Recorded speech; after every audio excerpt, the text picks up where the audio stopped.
që mi shfrytzu ato zonë. Ndikimi i faktorit mjedisor, merret parasysh edhe nga Asnjëherë, shumë pak. Ambienti këtu është ligjërim me teori.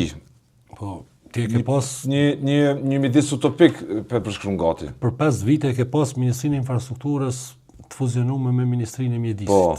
Do thotë dy gjëra që janë në kontradikt njëra me tjetrën, që duhet me kontrollu. Ndikimi i faktorëve në midis në ligj analizohet, shikohet në letra po. Tek këto ndërtime. Letra po. E këtyre modeleve stihike publike që përfaqësojnë sipas arkitekëve një degradim fare pak. Të llojit të vetë më të mirë ata zëm Prishtinë sipas betonizim. Janë lagjet e ndërtuara në komunizëm, sepse shkenca është shkencë, planifikimi hapësinor është shkencë, sesa që kemi operuar nga mas lufte e këtej, duke mbytur hapësirat publike, qëndrimin, e çdo gjë tjetër. Dhe e gjitha kjo mandej e krijon këtë mllëfin që njerëzit, madje kam edhe shembuj të cilët kam biseduar me plot njerëz që thotë ku i mjarujt këtë vend. Pse duhet më rujt? Jo, unë hudhem betonin këtu sepse kjo arsye. Këtu kam marrë dhe bën ndërtim. Kjo ka më bë kështu, pra është një përshtypje që prona publike ju takon vetëm njerëzve që punojnë në shtet. I gjithkujt askujt. Po më shumë është i atyre, sepse zakonisht janë ata njerëz të cilët përfitojnë prej saj, në kuptimin që ose bëjnë biznese ose ku diun plot gjëra tjera, por asnjëherë nuk shihet ngesa besimi thuaj njerëzve që është absolutisht duhet punohet shumë në këtë aspekt. Shumë duhet punohet, sidomos me gjeneratën e re. Ne kemi dashni për shtetin e vet. Duhet me kthy, njerëzit duhet me fillu me dashur këtë vend. Këtë vend njerëzit kanë me fillu me dashur kur shteti ka më ju tregu me veprime dhe veprimet janë me të kriju kushte pune, mundësi jete, tyra të cilat janë të mjaftueshme për një jetë normale, të cilat fatkeqësisht ne aktualisht nuk i kemi. Shumica familjeve ka probleme serioze. Sheh numrin e kredive të konsumit bazë sot ka situatë gripoze nxjerr nga Terezia e një muaji çdo familje. Shënsi në gjendje. Përveç kujdesit primar i cili dedikon është infuzione nga India të mykur, me myk brenda. Asnjë kontroll. Edhe thu që mund të shpërthej, mund të bëhet sebeb një ngjarje tjetër për shkak të shqetësimit që kanë njerëz të shtetëzuar. Kush janë faktorët kryesorë të ndotjes mjedisit në Kosovë sot në vitin 2026? Po, është ajo që e thash, e para është papërgjegjësia institucionale dhe mungesa e llogaridhënies për detyrat që ata janë aty të kryen. Askush se kontrollon askënd. Në qeveri. Në qeveri, po edhe në nivelin lokal është pothuajse. Askush nuk e kontrollon askush sa i përket ndikimit të faktorëve mjedisor. Asnjëherë. Dhe për këtë fakt ne kemi këtë situatë, sepse logjikisht nëse ne kemi Badovcin kaq të ndotur, dikush menaxhon me Badovcin. Dhe dikush e kontrollon edhe atë i cili menaxhon me Badovcin. Dhe këtu është një zinxhir i cili duhet të funksionojë.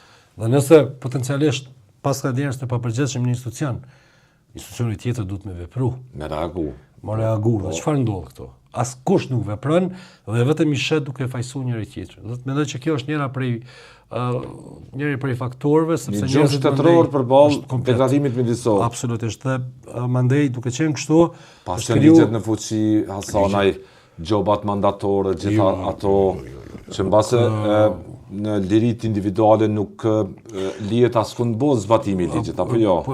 Ka vite që ne ju kemi kërku, që sidomos në çdo zona që janë pak më të ndihshme, hotspot që themi, qoftë Badovci, qoftë disa zona parqe nacionale, nëse asgjë s'kanë mundur të bëjnë tjetër, kanë mundur të vendosin disa kamera, të cilat e monitorojnë atë hapësirë. Dhe nëse ne shohim njerëz me kamion, të cilët ndodhin hapësirën publike, një kamerë kish evidentu. Dhe ka qenë shumë e lehtë mandej ata ndotës të gjobiten. Dhe mendoj që kjo kishme qenë njëri prej veprimeve i cili kishme ndihmu shumë në vetëdijsimin e atyre të cilët janë ndotës. Ne shohim komunitet taksive në Prishtinë, të cilët po dhe në vende të tjera, të cilët operojnë pas të licencë, kushdo që demolon diçka qoftë në familje, qoftë në shtëpi, qoftë në biznes, ata vinë kërshin një pagese që është simbolike, ti marrin ato mbetje dhe ku përfundojnë ato. Ata nuk i çojnë deponi, ato përfundojnë në hapësirën publike dhe këto zona po. Këto zona, për shembull, sa herë është pastru Truda. Do të njëherë kemi pastru ne, një dy herë ka pastru komuna, tash e pash para 2 ditë edhe ministri është dalë atje me pastru. Po çfarë po bën? Cili është veprimi mandej i cili e pason këtë. Si kime ndalë ti që dikush tjetër, se madje këto aksione të cilat nuk përcjellen me veprime krijojnë kundër efekt. Fatkeqësia është që edhe mediat edhe ne nuk i kushtojmë shumë rëndësi sepse ndoshta na ka duhet se cilët bëjmë ndikimin e kësaj zallamahis politike. Duhet se cilët më shumë, edhe organizata duhet të jenë më aktive, më zëshme. Duhet të jemi edhe ne edhe më kritik. Mirë po, çfarë po them? Nëse ti ke arrit me largu sa lidhje numri i saj deponive dhe nuk e marr veprim pasus. Kjo çfarë po thot? Ndotësve po ju thot hudhni ju prap, se mas një kohë vjen dikush e pastron. Po thot nëse ti dhe kështu ndodh fatkeqësisht, do të largohen pas një kohë, një muaj, 2 muaj, një vit, vjen dikush i largon. Ka kush i ato, po. Po të siguroj, i përmendë mediat, cilën ditë të duash, në këto lokacione dërgoje një ekip dhe kemi pa rregullisht kamioneta të cilat shkojnë hudhin veterinë aty. Aty janë. Nuk druhen fare, askuj nuk i friksohen. Në sy të njerëzve. Askuj si friksohen. Dhe duke qenë kështu, shteti duke mos vepru, atëherë normalisht që ne e kemi humbur këtë luftë. Se këta njerëz të cilët i krijojnë këto dëme, këto krime mjedisore, këta janë komod, nuk gjobiten, edhe nëse gjobiten fare pak, ndoshta nuk më takon me thonë, po si arkëtohen gjobat. Nuk arkëtohen. Shumica atyre njerëzve nuk kanë as llogari bankare edhe nëse i dërgonin për mbarim. Pra, ka jashtëzakonisht shumë punë në këtë drejtim dhe nevojitet vullnet politik. Po shumë punë, shumë pak punë thu po bëhet. Po bëhet. Duhet këtë vullnet politik, duhet të ftohen sidomos për anës së institucioneve, njerëzit të cilët në atë parë duan mjedisin dhe angazhohen. Ne e pam para do kohë u kriju një farë garde e mjedisit, ku mbledhen bashkë disa aktivistë dhe po shpresoj disa prej tyre i njoh personalisht dhe mendoj që ndoshta mundet pak të ndikoj. Mos u dorëzo. Jo, absolutisht ne vetëm sa kemi me rrit angazhimin, nuk ne maratonista kështu, edhe se kemi në plan mu dorëzu. Por i evidenton ato probleme të mëdha të shqetësimit. Duhet të diskutojmë dhe faleminderit që më ke ftuar, se vërtet kemi nevojë të flasim, ka nevojë njerëzit të dëgjojnë.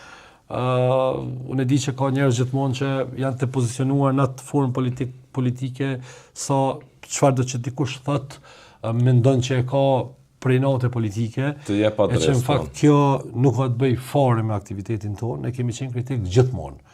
Normalisht që në raste të caktuara kemi bashkëpunuar me institucione dhe sot presim me bashkëpunu, sepse mendojmë institucionet kanë rol të rëndësishëm. Ke takuar ndonjë ministër të kësaj qeverie? Jo, nuk e kem takuar. Asnjëherë Libor Naliu ne patëm takuar një herë, patëm fillu të diskutojmë disa, po ai e la mandej. Kryeministrin e kem takuar një herë prej që është zgjedh kryeministër, po s'është kjo e rëndësishme. E rëndësishme është që ata t'i marrin për bazë kërkesat tona sepse janë publike. S'ka nevojë edhe na taku, hiç në rregull është. Ose vetëm le ta bëjnë ata punën e vet. Le të na pamundsojnë neve me punu. Unë shumë herë them, vetëm mundeni ju me arrit me bë çat shumë sa na organizatat, grupet mos me pas punë. Bëheni. Si është gjendja e deponive, një investim i madh dhe i Bashkimit Evropian në Prishtinë, është në Gjilan, ku tjetër Po janë 7. Në 7 deponi. Mbeja është mbyll në fakt. Cila është gjendja e këtyre deponive? Sa është në rregull? Hasanaj. Po, menaxhimi i mbeturinave në Kosovë vazhdon të bëhet në mënyrë klasike. Por ashtu siç është bërë edhe para 50 viteve dhe para 30 viteve, pra nuk është as edhe një ndryshim. Ne gjitha mbetjet i vendosim me një bëthes dhe ato përfundojnë kamion, kompania i dërgon në ato që na i quajmë deponi legale.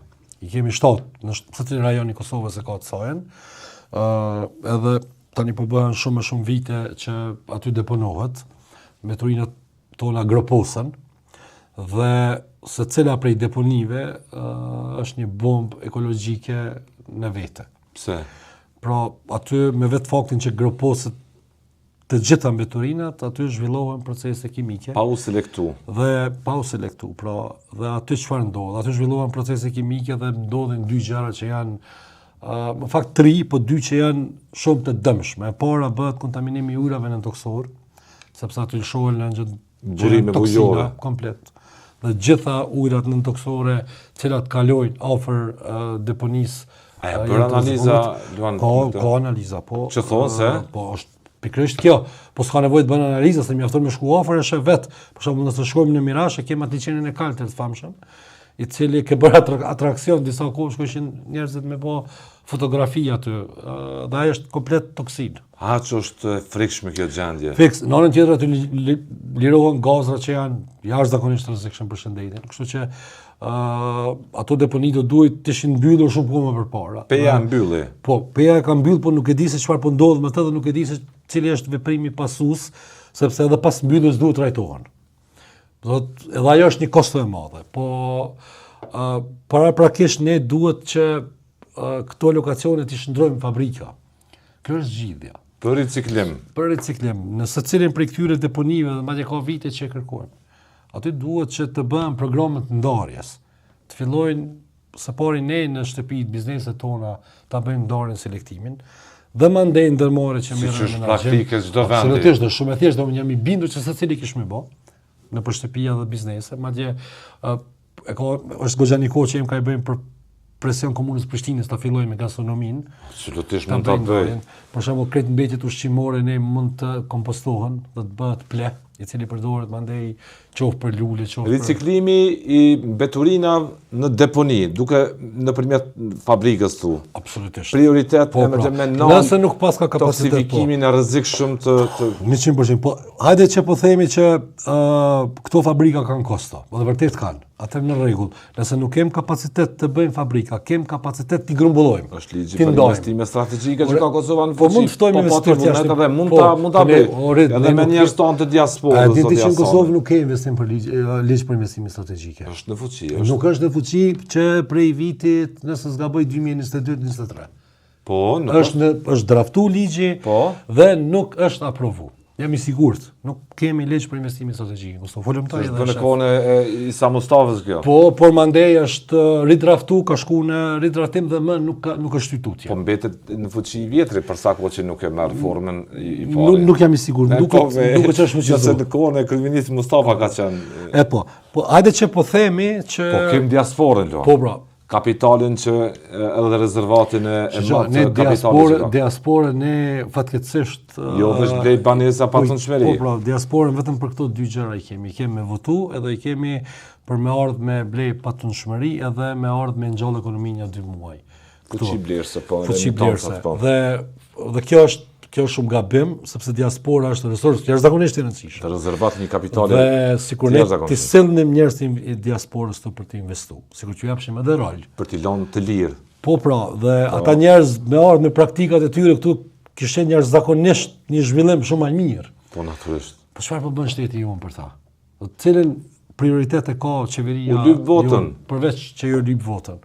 Do të thotë diaspora është një aset shumë i rëndësishëm. Janë pjesa jonë, do të jenë vëllezërit tanë.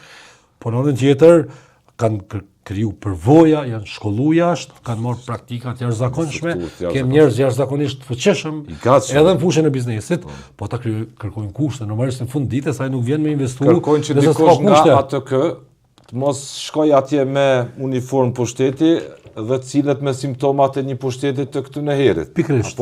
Pikrisht. Ta le të lirë. Po pra, ata duhet të joshen për me investu dhe duhet t'ju ofrohen kushte. Po pra. Duhet t'ju ofrohen kushte. Po për mu kthy pak. Që mund të bëhet, apo. Fiks, 100%. Po kam qef me shtilu edhe pak. Nëse ne nuk kemi kapacitet për me ndërtu fabrika, ne kemi kapacitet sa të duash që të paktën t'i eksportojmë mbetjet e selektuara. Ka shumë biznese në për bashkimin e Rufian, po edhe për Shqipë, të tregoj. Nëse ne arrim me u grumbullu plastikin e selektuar, kanoqet, aluminin e selektuar, dhe të presuar, pa e përpunu, ata vinë dhe blejnë. A e që përlogin nga këtu? Po, shumë e thjesht jo punë. Mirë, po pajtohemi që nuk kemi kapacitet, duhen 100 miliona euro për ato kompani, dakord. Vijëm me fazën e parë. Ecim me fazën e parë, ti krijojmë programet e ndarjes, është interes edhe biznesi, sepse kompania fiton, sepse nëse shkon zinxhiror është kjo. Po pra, janë mijëra ton të cilat kishin mujt me u eksportu jashtë, as nuk përfundojnë në mjedis, po në anën tjetër dhe gjenerojnë tyra. Mirë, po them prap, Mungon vullneti politik. Sot mbeturina ka Kosova në vetë? Ka raporte? Është dikon, ne në ditë i prodhojmë gjys kilogrami, deri 1 kilogram, secili banor. Secili banor. Po, tash bëje me 350. Kalkuloje këto kthej në shifra numra. Miliona tonë. Shumë kemi.